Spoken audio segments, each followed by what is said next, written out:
법원행정처장님. 예. 오세훈 서울시장의 여론조사 대납 관련 정치자금법 위반 혐의에 대해서 오늘 당선 무효형 선고가 됐습니다. 예.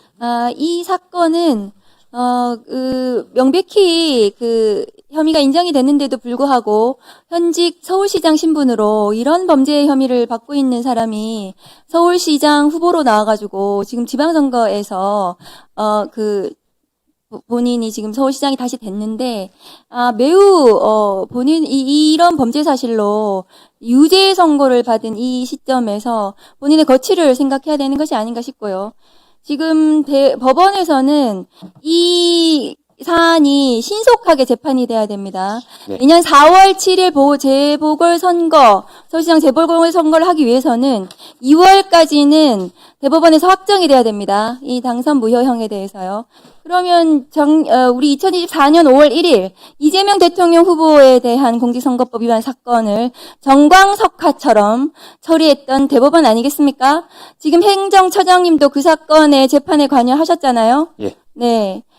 그랬으니까 이 사건도, 오세훈 사건도 대법원까지 신속하게 빨리 처리될 수 있도록 해 주시기 바랍니다. 그런데 대법관을 이렇게 제청 안 하고 계시면은 침대 재판을 계속해서 오세훈 이 시장이, 자격도 없는 시장이 계속 이 서울시장으로 계속 있어야 되는 거 아닙니까?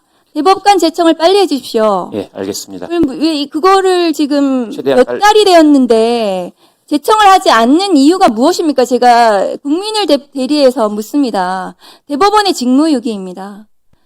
신속하게 제청하셔가지고 대법원 구성을 하셔야지 이 재판도 신속하게 할 수 있지 않겠습니까?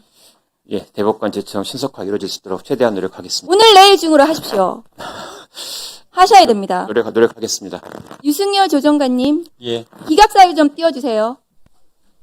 이 사건, 최영중 사건, 기각사유가 뭐냐 하면은요, 저렇게 되어 있습니다. 다른 피해자가 존재할지 여부를 현재로서는 확인된 것이 없다.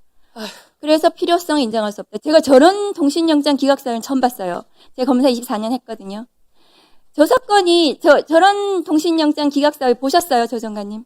매우 이례적입니다. 매우 이례적입니다. 성착취, 아동 성착취, 13살짜리거든요. 이 13살짜리한테 어떤 짓을 저질렀는지 제가 보여드릴까요? 다음 거 보여주세요. 범죄 사실이 저렇게 돼요. 의제 강간, 성매매 권유, 성착취 목적 대화, 음행 강요 매개. 저 굉장히 중대한 범죄입니다. 지금이라도 빨리 구속을 시켜야 되는 범죄거든요. 그런데 지금 성착취 목적 대화, 저 수백 개의 대화 중에서 어떤 내용이 나와 있는가 하면은 제가 차마 입에 담기가 어려워요. 이 자리에서 말씀을 못 드려요. 지금. 예. 별건 피해자 가능성이 수두룩빽빽합니다. 그 착취 대화를 보면요. 이 사건의 수사를 어떻게 해야 되냐 하면은요. 저 통신영장은 그 성착취 대화 중에 카톡으로 아마 그것이 증거가 있을 텐데 그거와 통신 내역을 조회해가지고요. 피해자를 특정하면 됩니다. 예. 그렇게 해서 피해자를 특정하려고 통신영장을 경찰이 신청했는데 피해자 특정이 지금 안 돼서 영장을 기각을 해요. 이게 본말이 전도된 거예요. 이 수사를 이렇게 하는 게 말이 됩니까? 추가 수사를 성착취 수사를 하기 위해서, 아동 성착취 수사를 하기 위해서, 피해자가 의심되는 정황, 별건 피해자 수두룩빽빽한 별건 피해자를 특정하기 위해서 통신 내역을 신청했는데, 그러면은 카톡에 대화한 시점이 나올 것이고, 통화 내역이 나오면 거기서 주고받은 그 시점의 통화, 전화번호를 추적해 들어가면 피해자가 나오는 거거든요. 예. 그렇게 해가지고 성착취 수사를 하고 있어요, 경찰이 지금. 지금도 하고 있습니다. 그렇게 해야 성착취 수사가 되는 거지. 그러면 지금 저 피해자들이 가만히 있다가 저 최영중 시의원 나 피해 당했습니다. 아동들이 와가지고 고소합니까? 저 경찰서에? 추가 피해자를 확인하기 위해서. 그래야 영장을 또 해줍니까? 피해자가 왜 어떻게 그렇게 합니까? 수사를 하는지도 모르는데. 아동인데. 수사를 저렇게 해야 되는 게 너무 당연하고. 저런 영장 기각은 없습니다. 예. 조 정관님, 그렇죠? 예. 지금 검사의 저 영장 기각은 말도 안 되는 기각이에요. 저런 통신영장을 기각하는 검사, 저런 검사가 무슨 피해자 인권을 얘기할 수 있습니까? 13살짜리 아동의 인권이에요. 저는 이 통신영장 기각을 이해할 수가 없어요. 이것은 수사를 방해한 거예요. 이 성착취 수사, 피해자가 10명이 될지 20명이 될지 수백 명이 될지 알 수 없는 이 성착취 수사에 대해서 특히 아동이 될지 장애인이 될지 어떨지 알 수 없는 이 수사를 경찰이 하겠다는 것을 저 통신영장 기각으로 1분 더 드리세요. 네.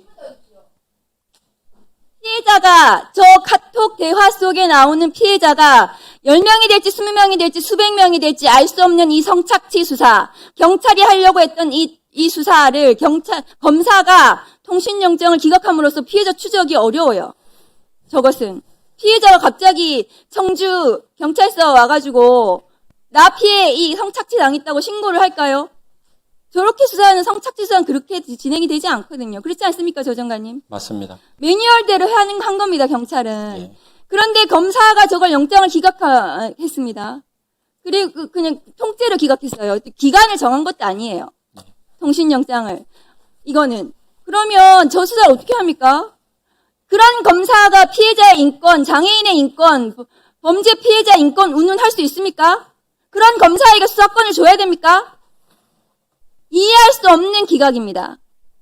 법무부에서 철저하게 이 사건 경위를 예, 하여튼 정경환 의원님 말씀하신 여러 사항들 잘 검토해갖고 이런 유형의 사건들이 이렇게 국민들로부터 신뢰받지 못하는 방식으로 전개되지 않도록 점검하고 또 관련된 수사의 어떤 지침들을 좀 만들도록 하겠습니다. 네. 예, 수고하셨습니다. 다음은